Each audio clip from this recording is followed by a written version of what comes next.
Well, thank you very much for that, Nick. And thank you to the CCC for inviting me back. I had the pleasure of speaking at the 24th Congress in Berlin. So all I can say is the CCC must be a sucker for punishment to want me to speak again. And this has to be the biggest room I've ever spoken in. And it's wonderful to see so many people here.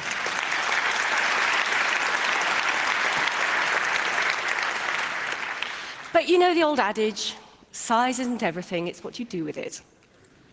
So let's see what we can do now in very limited time. As Nick said, I used to work as a British intelligence officer for the UK Domestic Security Service, MI5. And this was back in the Jurassic era, in the mid to late 1990s. And I and my former partner, a man called David Shaler, were there for about 6 years each. And then we resigned in order to blow the whistle. In fact, I would suggest that in that analog age, we were sort of whistleblower 1.0. And what we're seeing now is the fruits of our labors with wonderful people like Edward Snowden coming forth and changing the global debate around what is proportionate about surveillance, intelligence, and democracy. So that's why we're here to celebrate, I think. Just to recap...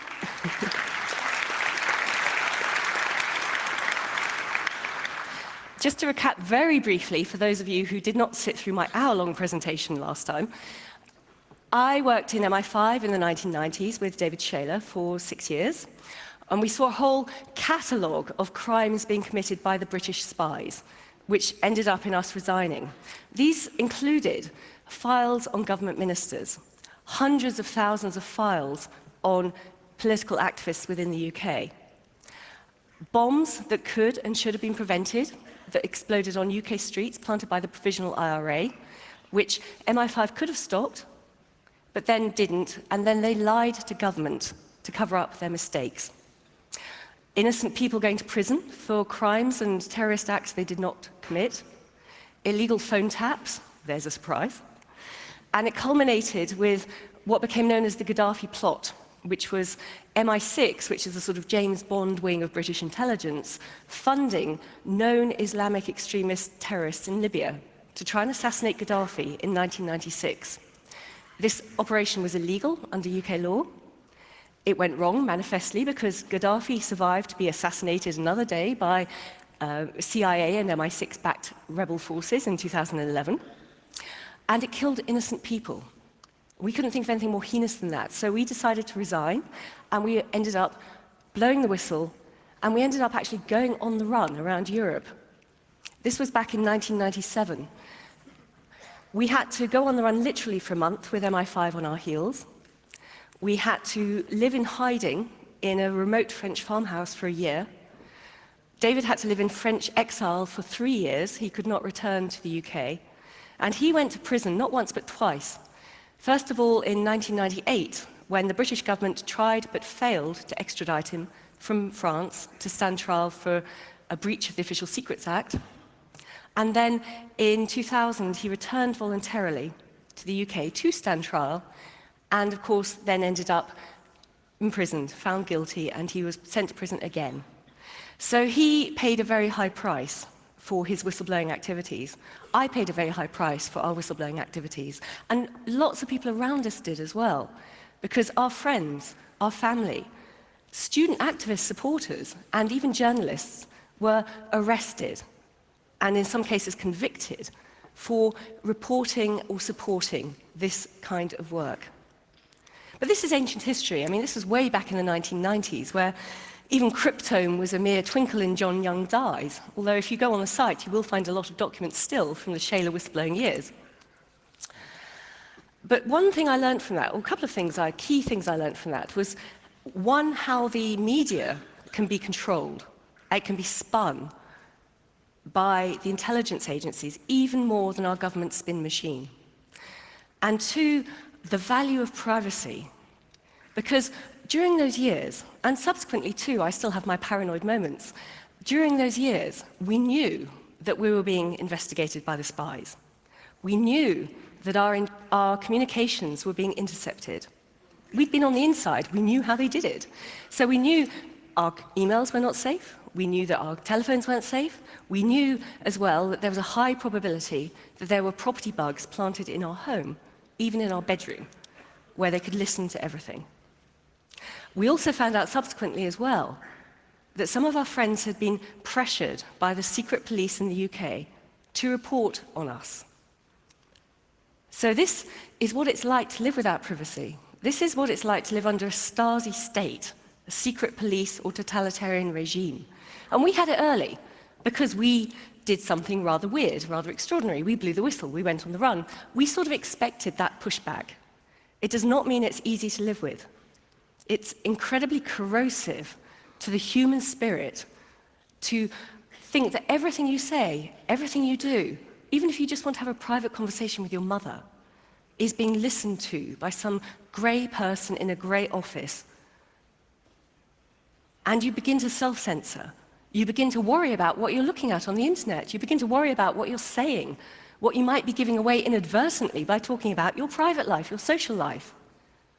And that's what we had to live through. So roll forward now, of course, and now we all know that we are being listened to and watched and surveyed in a most amazingly panopticon manner, way worse than we faced back in the 1990s. So this is why I continue to fight for privacy. This is why I continue to campaign against this mission creep of the intelligence services. However, this talk originally was pitched as a four wars talk, which may seem a little tangential, but bear with me. This is something I began to gestate, to cogitate about in the last year, because one of my hats, one of the jobs I have, is to work as the European Director of an organization called Law Enforcement Against Prohibition, which is a bunch of police officers, judges, prison governors, intelligence officers, you name it, lawyers, who all say, through our professional experience, we know that the war on drugs has failed, and we know it for these reasons. So what I want to quickly scoot through are what I call my four wars, and they are wars on concepts. This is what we're facing. So it's the war on drugs, the war on terror, the war on the internet, of which you're all expert, and of course the war now on whistleblowers. And how do they all link in my strange mind, my little paranoid mind? I'll explain. I see these all as a basic attempt to subvert the basic freedoms we, in the West particularly, have fought for and spilled our blood for and died for over the last 500 or 600 years in our Western countries, to fight for the Universal Declaration of Human Rights, to fight for the basic concept of rights, so that we cannot be extrajudicially murdered, we cannot be kidnapped and tortured and disappeared, we cannot be stifled, our freedom of expression is enshrined, our freedom of privacy is enshrined. So what we're looking at now, I think, over the last 50 years or so, is a concerted pushback against those freedoms.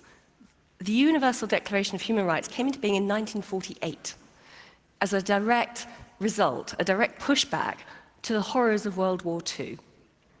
And ever since then, we have seen what President Eisenhower called the military-industrial complex, pushing back, trying to erode, trying to get rid of these basic rights in their own interests. The war on drugs, I think, is probably the first version of this fight back. And I say this because the aim of the war on drugs, of course, was to go to a drug-free world. Drugs are evil, drugs are bad, blah, blah, blah. We have a situation where the war on drugs has been used for 50 years to erode civil liberties across the planet in every country. It becomes a reason to break into people's houses. It becomes a reason to specifically target certain ethnic communities and imprison them disproportionately to, the general population. And it specifically became a reason to intervene, as the US likes euphemistically to call it, into other countries across the planet where they might have other strategic interests, particularly Latin America, and particularly Central Asia, the Middle East, and North Africa. And this trade is worth, estimated, about $500 billion per year. And that is all going into the pockets of not only organized crime cartels, organized criminals, and not only the official criminals in our banking system, who do very well out of it, let's point that out, but also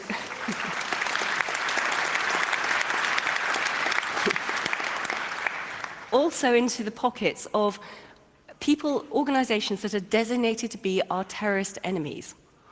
It is estimated that over half the organizations on the planet who are designated to be terrorists are funded primarily through drug money.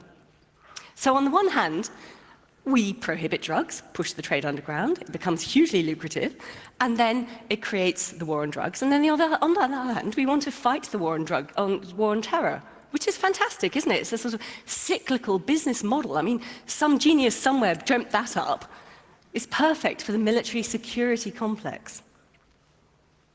I mean, even Afghanistan, which we liberated, and they're so grateful and they're so happy 10 years ago, over 10 years ago. They estimate that during the West's occupation, the acreage undergrowth for the poppy has doubled across the country, and strangely, under the British-run areas, it's trebled. And they're going to have a bumper crop this year, so that worked. Anyway, this is a major problem, but I think it is probably going to go away in the next few years. There have been massive steps across Europe in terms of harm reduction. There have been massive steps across Latin America, where many countries are now beginning to legalize certain drug use and tax it and regulate it. And even in America itself, the fountainhead of the war on drugs. Even in America, 2 states now have fully legalized cannabis use, even for fun, hey?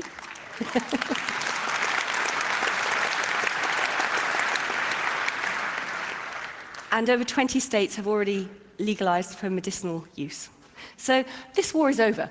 The reason it's over is not because of common sense prevailing in the UN. It's not for common sense prevailing in our campaigning or with our politicians. It's because they don't need it anymore, in my view. We have now the war on terror. Brand new, shiny toy, much more effective for intervening across the planet.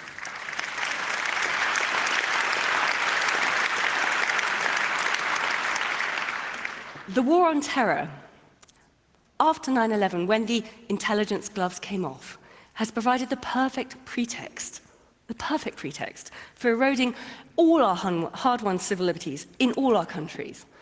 It has produced the most amazing pretext for intervening in any country we deem to be harboring terrorists, whatever that is, or might be threatening our national security, whatever that is. That's never been legally defined anywhere. And we have this situation where it's not just our rights going. We have a situation where the president, on a Tuesday in the US, sits down and he's presented with a list from the CIA based on hearsay or snitches or a bit of, electronic intelligence, saying this person's a terrorist. And that is the CIA kill list that he signs every week. And when he puts his signature at the bottom of that list, those people are fair game.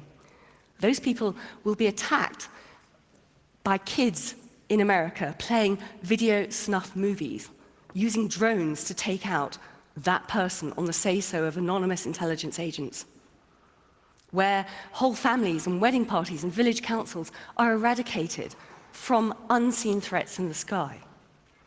That is what we have coming out of America now. And also the UK, by the way. There is a RAF base in Lincolnshire in the UK that is doing the same thing. This is disgusting.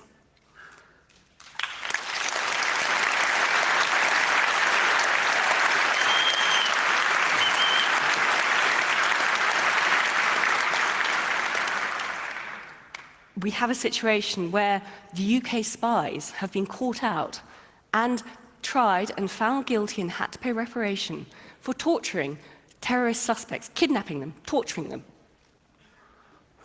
And nobody has been put on trial. Nobody's been held accountable. Nobody has been put in prison for engaging in torture. These might be people I used to work with, go out for dinner with or something. It's just horrible. And they are being covered up for. They're being protected by the establishment. And this is all part of what I see as the growing fascism. Let's not mince words. It's a growing fascism.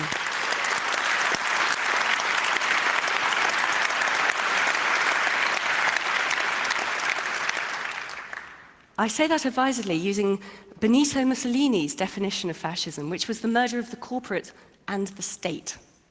That is precisely what we've seen. That is precisely what we're seeing. You will know better than I about the war on the internet. I don't really need to go into that detail here with this crowd. But the disclosures of Edward Snowden have laid bare the sheer scale and depth and complicity of the corporate side of the internet, as well as the government side of the internet. This is not just about trying to stop the free flow of information, where they can spy on what we send to each other. This is also about trying, of course, with the copyright wars, to stop the free flow of interesting information, because they want to control that information and get us to pay for it. So they've got us in a pincer movement.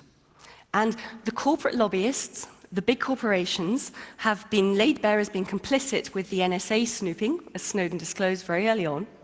But they also have shown their true colors by trying to push through all these ghastly international trade agreements around the Pacific Rim, across the Atlantic.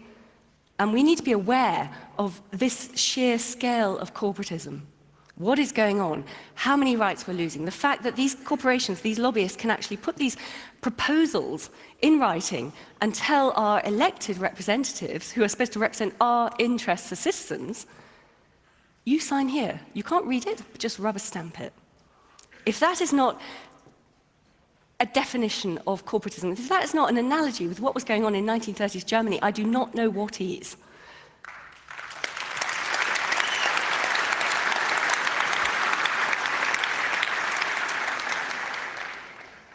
And then, of course, the corollary of that, the inevitable pushback of that, is the whistleblowers. This is, someone described it as the last-ditch regulator of this degree of corruption. Not just within the intelligence agencies. I mean, we've had this whole slew of whistleblowers coming out of the banking sector. We have slews of whistleblowers coming into health, everything. They are just there, and they need a voice, they need protection.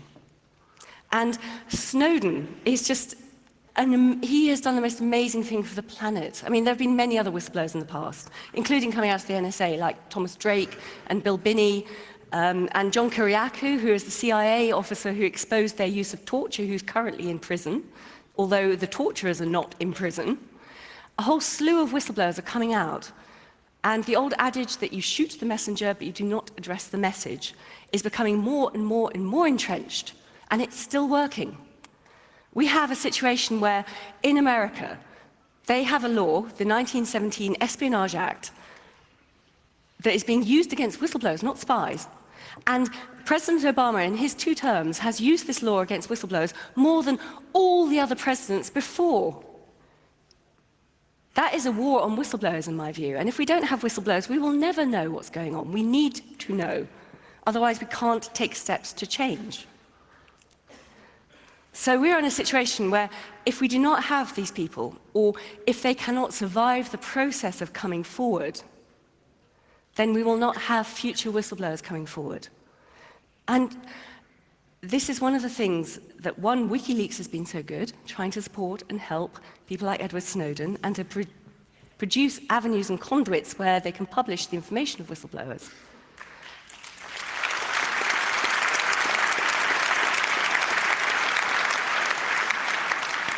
But it's also something that we all need to support, we all need to protect, we all need to encourage future whistleblowers.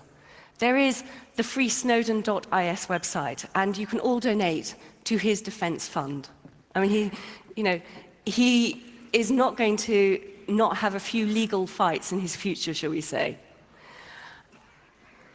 There are other campaigns, Jeremy Hammond, Julian Assange, John Kiriakou, even Anna Carter. I mean, there's so many of them.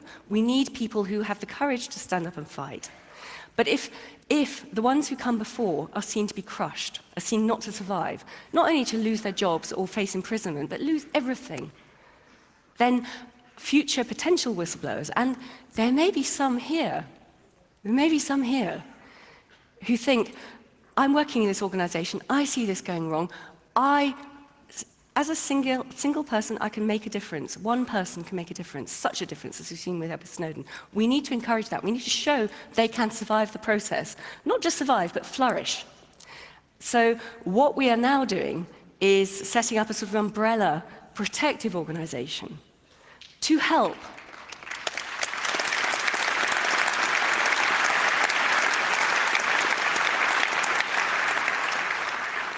and this will help, this will channel funds, this will channel support, and just show the world that we value these people's courage. And this, indeed, is what it's going to be called, Courage, the Fund to Protect Journalistic Sources. Many, many journalists break great stories with whistleblowers. They make their careers, it's fabulous, they get awards. What happens to the whistleblower usually? They're left swinging in the wind. We want to show that they are valued and important and incredibly brave. So there will be this new foundation, which I will be involved in. It's called Courage. I think it's a fantastic name. And we want to support the whistleblowers out there already, but crucially, we want to encourage other whistleblowers to come forward. There will be another one in a year or two, of course, and we want to make sure they immediately get protection, they immediately get support, they immediately get recognition, because it's a very, very frightening and very lonely process to go through when you're on the run and you're being threatened with decades of imprisonment. So please keep an eye out for that. You can find the new site. I think it's been registered in various names, including couragefund.ch. You will find it through my website initially. It's just being started.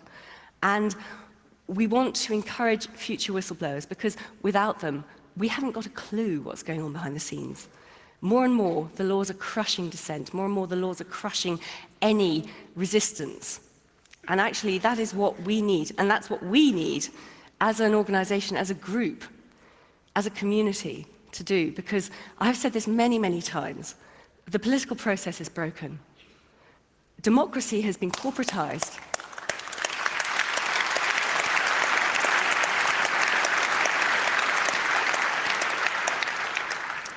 We can't resist in the same way that we used to think we could. You know, civil society, protest groups, whatever.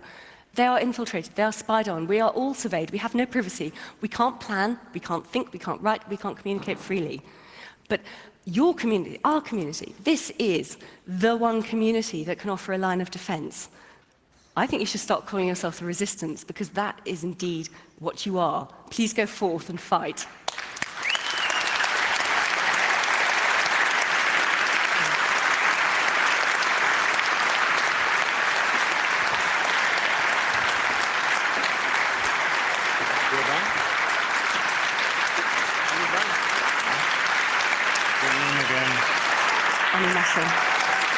Thank you. Thank you.